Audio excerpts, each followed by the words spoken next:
In marriage, growing your family and raising children can be one of the biggest milestones. Yet while becoming new parents can be an exciting time, it can also bring about some unexpected challenges. In this episode, special guests Janjay and Jackie Gehndyu share about a major curveball they faced when stepping into parenthood and how they've been able to grow closer in marriage as a result. This is a raw and powerful story that you don't want to miss. Let's go.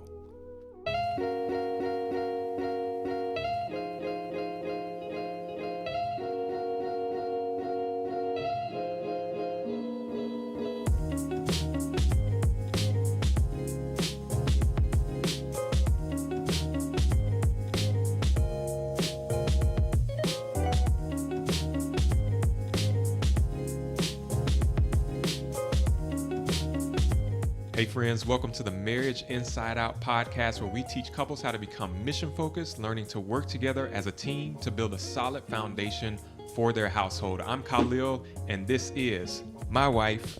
You all may know her as AJ, but I call her Adrian. Yes, thank you guys. So excited for the guests we have today. Yes, very, very excited because today we have on the podcast our good friends Janjay and Jackie Gehndyu. So let's go ahead and make some noise for them right now. Yes. yes, guys, welcome. So good to have you on with us. Thank you. Yes. And so just to give a little background, we met Janjay and Jackie through some volunteer work that Adrian and I have done here in the community at a local school. It's a school where Jackie has taught at for a number of years.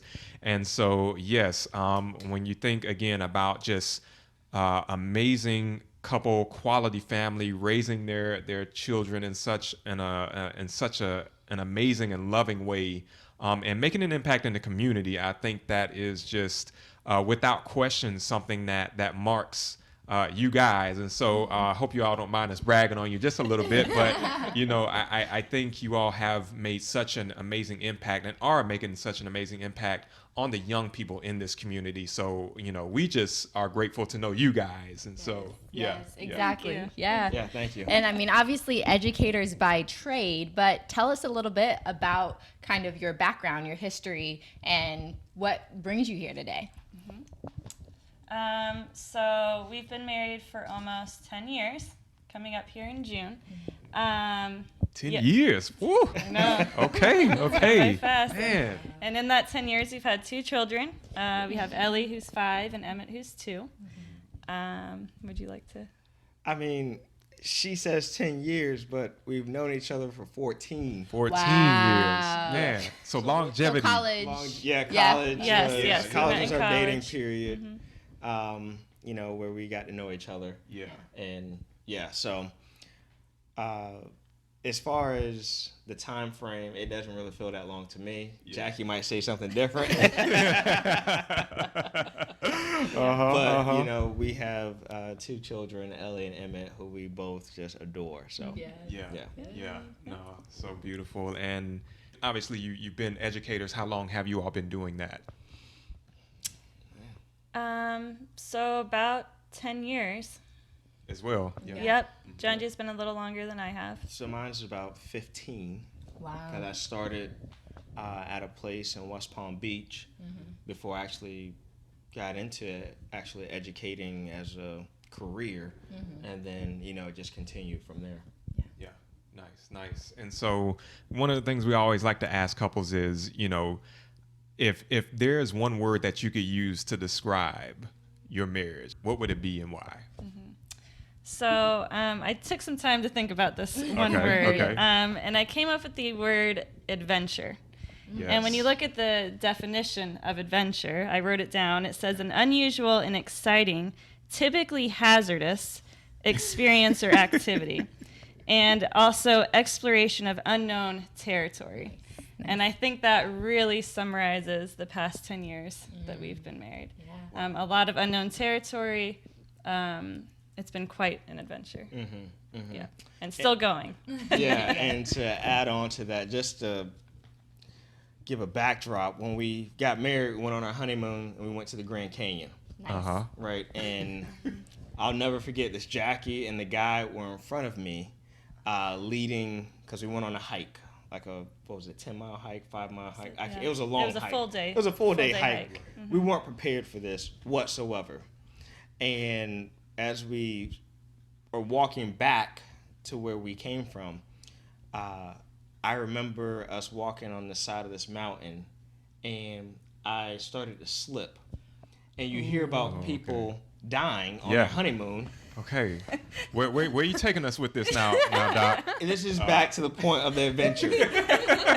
And this kind of set our stage, I think, for where our life was going. Yeah, just You that know? on the edge, On but the together. edge, but together. Yep. Yeah. And they didn't see this. Only thing they could do was just hear what was going on. I almost fell off the side of this mountain in the Grand Canyon. Oh my goodness. And I remember just doing the Fred Flintstone and the pebbles. Yeah. So that's what she heard. And I remember sticking My the pulse. poles Yeah. in the ground, and I literally, it was all upper body strength where I just threw my body back. They turn around and like, what are you doing? Oh, nothing. Just keep going. And that kind of will lead us through our story as we take you guys through today. Yeah. So folks, the I feel like you just never know what some folks have been through. And I mean, to think that right after on your honeymoon, it was y'all were living on the edge real fast. Real fast, Doc. Man. Well, glad that you were here. Mm-hmm. Thank you. For real. I'm happy to be here. Awesome. That's good. So adventure is kind of both of your words, Yes. right? It's a unified. Yeah, that's good. I mean, I would love to just add another word, kind of to the puzzle. Yep. And when I think of you guys and your marriage, well, I'm going to actually add two. One is joy.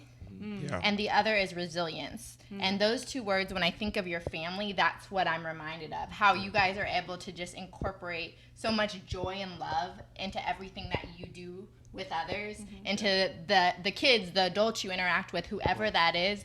You bring that just, I don't know, just that warmth that everyone needs.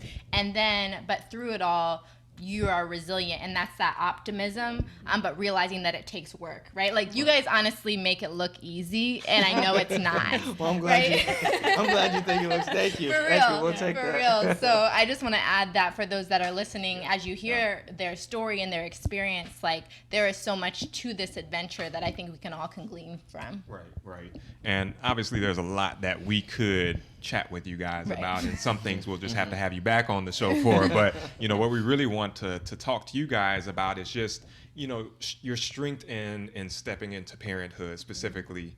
And we know that there are a lot of people watching and listening who either are parents or who may desire to be parents. And I think it's important to point out that when we see strong, driven families, joyful families, beautiful families like you all, I think we have the tendency to just think that, oh, well, their life is just great, right? Because obviously we're in the social media era where we always post the highlights, and we see that and we think that, oh yeah, their lives are just perfect. But little do we know, there are so many things that people may go through behind the scenes that we're not even aware of.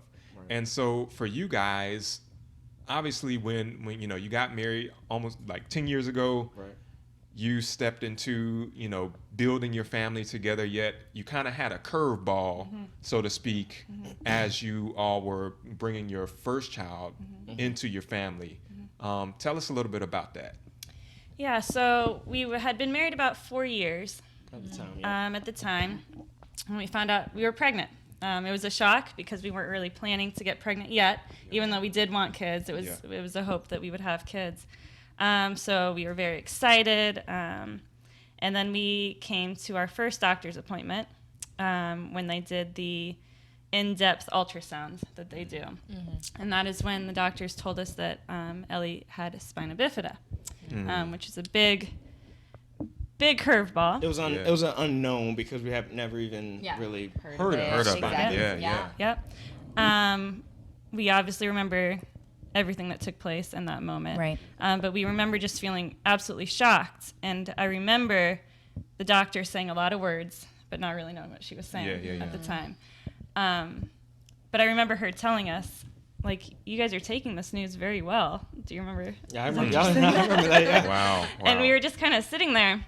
And at that time, it had to be God. Like, that wasn't us. Like, God was in the room with us. He was holding us during this time. And it was tough. It was tough. And they told us a lot of negative things. They told us probably be best to look at termination of the pregnancy. Mm-hmm. Yep. Wow. So we were obviously terrified. Yeah. Yeah. Yeah. Obviously terrified. And not knowing what to expect, I think made it even more unknown because, I mean, it's our first child. Right. You're supposed to be excited, but then how can you really be excited? Because, you know, and you have these people that are highly educated telling you something that you don't agree with, but at the same time, they do this every day. So should we be listening or like should we? And you know, and at this time, I would say that our background kicked in. Yeah. Oh, that's good. Yeah. You know, I would say that our upbringing had a lot to do with what was going to happen next. Yeah, but we took that week.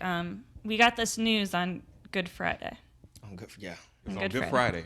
We had our doctor's Wow. appointment, It was and we on got Good this news on Good Friday. Wow. I think that next day, we took a walk on the beach We did. during sunset, Yeah. just to discuss everything. And then on Sunday morning, which was Easter Sunday, we were like, let's do it. We're going to. Yeah. And we had a sense of freedom. Huh. Because once I say when our background kicked in, you know, Christ is the focus. Yeah. Of everything we do. No, Yeah. yeah. And I would say once we had that, and once because there's a lot of things that go on, especially with our society and stuff. And you know, like I said, I was still getting to know my wife. I would say at this point. And I said, you know, whatever you decide, I'm with you. Now inside my head, I'm saying, please, just say you want to. Yeah. You know what I mean? Right. But at the same time, I didn't understand. At the same time, like, what if she said, no, I don't want to have this baby? What would I do? Right. As a father, as a husband, how do I go about this? And I prayed and prayed, and it says, I hope she says the right thing. Yeah. And she did. She's like, there's no way I could even live with myself. Yeah. I remember the exact same conversation. You're like, there's no way I could live with myself if we. And I said, we're doing it. Wow. Yeah. We're doing it. And I think that's why I got to know her better. Right. Through that. Right. Yeah. Through this. So that next 6 months Mm-hmm. was when we became closer than we'd ever been. Yeah. Wow. Yeah. Wow. Just the communication in that time, and Yes, the daily learning prayers the together. emotion- The constant communication about how we're doing mentally, how we're Exactly. just Good. getting through this time. Yeah.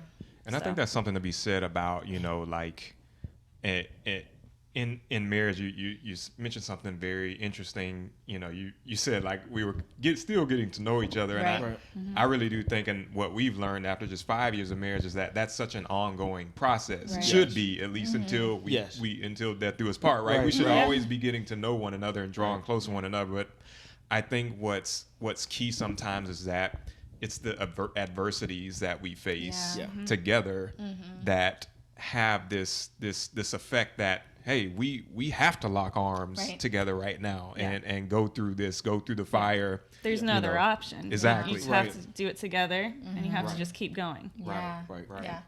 Yeah. Yep. So you mentioned a little bit about like that next 6 months and what helped you guys kind of step into that, and then we also want to hear, you know, many years later, kind of the fruit of that work that you guys have put in and the Lord's faithfulness.